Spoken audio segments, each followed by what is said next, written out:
kind of sudden, but are you Elvis Presley by any chance? You know, You don't need Peter, you don't need Cephas, you don't need Elvis, you need Jesus. For years, Bob Joyce has been linked to one of the strangest Presley theories on the internet. Some people believe the similarities between Joyce and Elvis raise serious questions, while others completely reject the idea. But during a tense live TV interview, the conversation suddenly became personal. The host stopped discussing the usual evidence and asked Joyce the one question everyone wanted answered. His reaction became the moment viewers could not stop talking about. But what really happened when Bob Joyce was asked, "Are you Elvis?" Bob Joyce's interview. Bob Joyce sat in the studio chair, calm, prepared, and ready. He had done interviews before, many of them, and he knew how to handle the camera. He knew when to smile, when to explain, and how to tell his story in a way that could make people curious, even when they were unsure. But this interview felt different. Somewhere in the middle of the discussion, the host's energy began to change. It was not openly hostile, but it became more focused, more careful, and more direct. For years, Bob Joyce had built his argument around a theory that was difficult for many people to accept. He believed there were connections between himself and Elvis Presley that deserved closer attention. He pointed to photographs, physical features, mannerisms, and voice patterns that he believed showed similarities. To Joyce, these details seemed too specific to ignore. To others, they were simply coincidences that did not prove anything. The theory had attracted people who believed Joyce was onto something. They studied the same images and listened to the same comparisons, searching for details that might support his claims. But there were also skeptics who rejected the idea completely. They saw Joyce as someone connecting unrelated details and turning them into a much larger story. He had become used to standing between those two sides, defending what he believed while facing constant doubt. Over time, Joyce had prepared himself for difficult questions. He knew people would ask about his theory, his evidence, and the similarities he believed were important. He had answers ready and could explain his position without hesitation. His confidence made his argument sound strong, even though the evidence itself remained disputed. The interview began in a familiar way. The host asked about Joyce, his background, and the theory that had drawn attention online. Joyce explained his ideas and returned to the details he had discussed many times before. He spoke about the timeline, the physical similarities, and the coincidences he believed became more noticeable when examined closely. Then, around 15 minutes into the interview, something changed. It was subtle at first. The host leaned forward slightly and allowed a pause to last longer than before. He placed his note cards down and looked directly at Joyce. The earlier questions had given Joyce room to explain himself.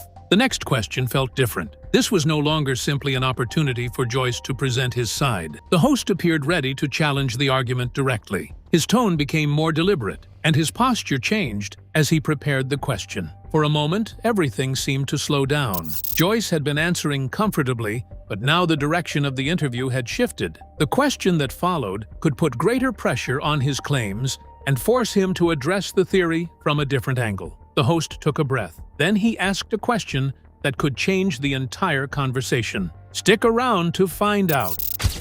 The question Bob Joyce could not escape. "Bob," the host said, and suddenly the room seemed quieter. He told Joyce to think carefully before answering. The tone had changed. This was no longer another simple question about his theory. It felt more personal, and everyone watching could sense that the next few moments might take the conversation in a completely different direction. The host continued by asking Joyce to look back at everything he had said over the years. He referred to the claims, the theories, and the evidence Joyce had presented. Then he raised a possibility that went beyond all of them. What if Joyce had been mistaken? What if the reason behind his search was not really the theory itself, but something deeper? It was a difficult question, because Joyce could not answer it simply by presenting another photograph or explaining another similarity. The host was asking him to look at his own reasons. He was asking whether Joyce truly believed what he had been saying, or whether he had been searching for something else all along. Then came the question that changed the direction of the interview. The host asked Joyce directly if he was Elvis. The question was simple, but it carried the weight of everything that had been discussed before it. There was no long explanation attached to it. There was no room to hide behind another detail or move the conversation toward another part of the theory. The host then pushed the question further.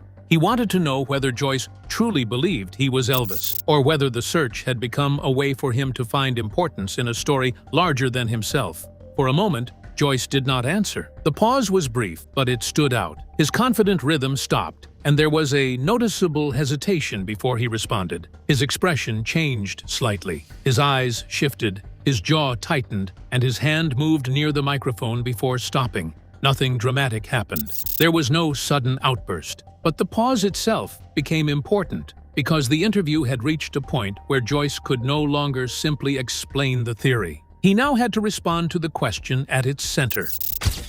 Bob Joyce. Bob Joyce became known online because of an extraordinary claim connected to Elvis Presley. He was not a major celebrity, famous musician, or public figure before the theory brought attention to him. Instead, his name became linked to one of the most unusual Elvis theories on the internet. For people who followed the story, Joyce was not simply a man making a strange claim. He became the center of a much larger mystery. The theory connected Bob Joyce to the belief that Elvis Presley did not really die in 1977. Supporters of the idea believed Elvis had somehow left his public life and continued living under another identity. Joyce became part of that theory because some people believed his appearance, voice, and mannerisms showed similarities to Elvis. To believers, these similarities raised questions that they felt deserved closer attention. On the other side were people who rejected the theory completely. They saw the similarities as coincidences and argued that they did not prove that Joyce was Elvis. The difference between these two sides helped keep the story alive. Every new photograph, comparison, or discussion gave believers something to examine, while skeptics had another reason to challenge the claim. Much of Joyce's public attention came from the way the theory was presented. Supporters looked closely at photographs and compared facial features. They examined the shape of the nose, the jaw, the eyes, and other parts of the face. They also looked at voice and mannerisms, searching for similarities between Joyce and Elvis. These comparisons became central to the story because they gave people something visible to debate. Viewers could compare photographs and decide whether the two men looked alike. For believers, each similarity seemed like another piece of the puzzle, while skeptics saw simpler explanations. This divide kept the story alive. Joyce also built an audience through videos, interviews, and online discussions, becoming increasingly associated with the Elvis mystery among people fascinated by unusual theories about famous figures. But the attention also brought strong criticism. Skeptics questioned the evidence and argued that resemblance alone could not establish a person's identity. They challenged the comparisons and pointed out that photographs can look very different depending on lighting, camera angles, expressions, and other factors. The theory was therefore met with doubt from people who believed there was no reliable proof connecting Joyce to Elvis Presley. This left Joyce in a very unusual position. He had supporters who believed his story and critics who rejected it. The same claim that made him interesting to one group made him an easy target for another. Over time, the theory became more than a simple question about two men who looked alike. It became a story about belief, doubt, and the power of the internet to keep unusual ideas alive. Joyce's name became known because of the Elvis connection, and discussions about him almost always returned to the same central question. Could the similarities really mean something more? That question was enough to keep people watching. For believers, Bob Joyce represented the possibility that one of the biggest mysteries surrounding Elvis Presley had never been fully settled. For skeptics, he represented a theory that could not be supported by convincing evidence. Between those two views was Joyce himself, continuing to defend the idea that had made him widely known. That is what makes his story so unusual. Bob Joyce was not famous because he released music, appeared in major films, or built a traditional entertainment career. His public identity grew from a controversial connection to Elvis Presley. But what were the implications of this interview? Let's find out. The meaning behind it all. The meaning of that change in the interview was more powerful than a direct challenge. If the host was not simply trying to disprove the theory, then perhaps he wanted to understand something deeper. He wanted to know whether Bob Joyce truly believed what he had been saying, or whether years of searching had slowly turned the theory into something much more personal. That was the point where everything seemed to come together. The claims, The comparisons, the questions about Elvis Presley, and the long discussions surrounding Joyce had all led to this moment. Instead of asking for another piece of evidence, the host was asking Joyce to look at himself. When the question was put to him, Joyce paused. It was not a dramatic reaction. He did not suddenly become angry or try to end the conversation. There was simply a moment when he seemed unsure of what to say next. The pause stood out because Joyce had spent so much time discussing the subject that an immediate answer might have been expected. Instead, he took a moment. His response began slowly. He appeared to consider the question before continuing. The tone that had been confident earlier in the interview now seemed more careful. The conversation had moved away from photographs and theories and toward Joyce's own thoughts about the subject. The host did not rush to fill the silence. He allowed Joyce time to continue. That made the moment even more noticeable. Joyce was no longer being asked to repeat the points that supporters of the theory often discuss. He was being asked to consider whether his long search had changed over time. The question was important because a theory can become much bigger than the original idea behind it. A person can spend years studying the same subject, collecting information, comparing details, and discussing it with others. Eventually, the subject can become part of the person's public identity. That was the difficult point facing Joyce. The Elvis connection had become the reason so many people knew his name. People watched his videos, discussed his appearance and voice, and debated whether the similarities meant anything. Supporters continued to see possibilities, while skeptics continued to reject the theory. But this interview placed Joyce in a different position. For once, the focus was not entirely on Elvis. It was on Joyce and what the search meant to him. He began to speak more carefully about his long interest in the subject. The discussion suggested that his search had become deeply connected to his own life and identity. Instead of simply presenting another argument, he appeared to consider what had kept him involved for so long. That made the conversation more personal. For viewers, this changed the way the moment could be understood. It was no longer only about whether two people looked or sounded alike. It was about what happens when a belief becomes closely connected to the person who holds it. Yet, the moment did not remain completely open for long. Joyce eventually moved back toward the familiar points surrounding the theory. The photographs, similarities, and other details returned to the discussion. The shift was noticeable. After briefly facing the personal side of the question, the conversation moved back toward the evidence that had always surrounded the Elvis theory. It was as if the interview had reached the edge of something much deeper, only to return to familiar ground. And that was what made the moment so interesting. The biggest question was no longer simply whether Bob Joyce could be connected to Elvis Presley. It was whether Joyce himself had ever questioned the story he had spent so much time discussing. For a brief moment, the interview seemed to move beyond the theory and toward the man behind it.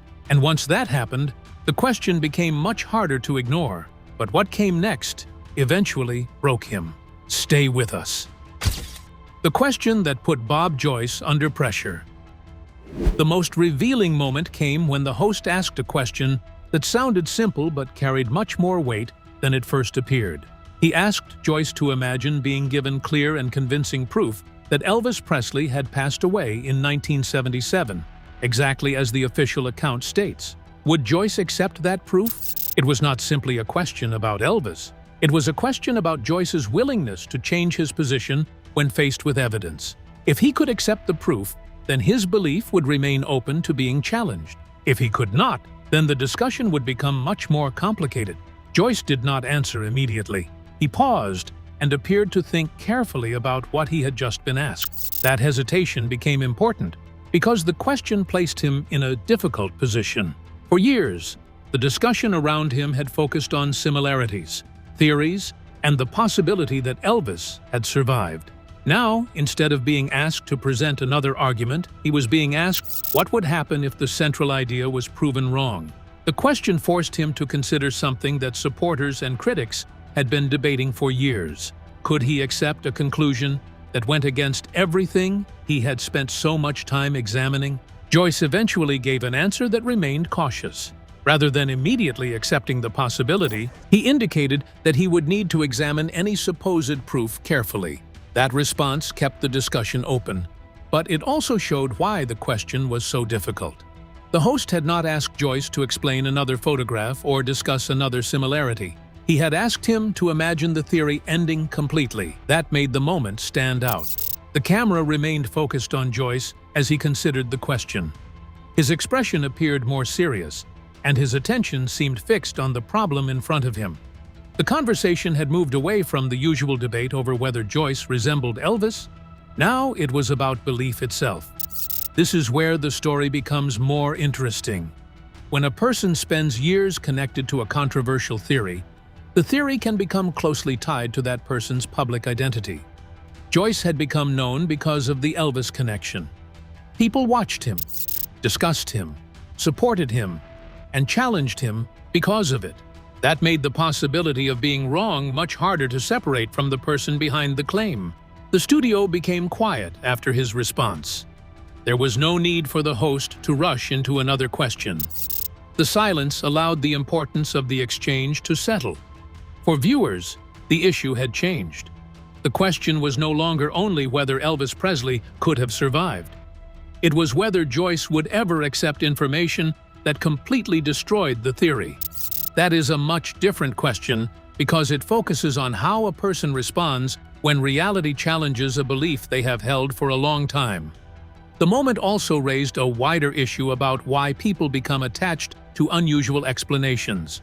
Sometimes a theory can offer mystery, hope, or a different way of understanding events that seem final. Elvis was one of the most famous performers in history, so the idea that he might somehow have escaped his public life has naturally attracted attention. But interest is not proof. The Elvis theory connected to Bob Joyce remains unproven, and Joyce has publicly denied being Elvis. What makes the story continue is the attention surrounding the similarities and the willingness of people to keep asking questions. That is why this particular question mattered. It moved the discussion away from the mystery surrounding Elvis and toward the person defending the theory. Instead of asking what Joyce had found, the host was asking what Joyce would accept. And for a brief moment, that distinction changed everything. The theory could be discussed endlessly. Photographs could be compared, voices could be examined, and old claims could be debated again and again. But none of those things answered the deeper question the host had placed in front of Joyce. What would it take to make him change his mind? Joyce's hesitation left that question hanging in the room. It did not prove what he believed, and it did not prove that he was hiding anything. But it showed how difficult the subject had become. After years of discussion, the interview had reached a point where another piece of evidence was almost beside the point. The real issue was belief. And once that became the focus, the conversation was no longer simply about whether Elvis Presley was alive.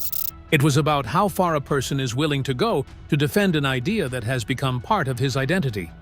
If you enjoyed this video, like and subscribe, and also click the next video shown on your screen.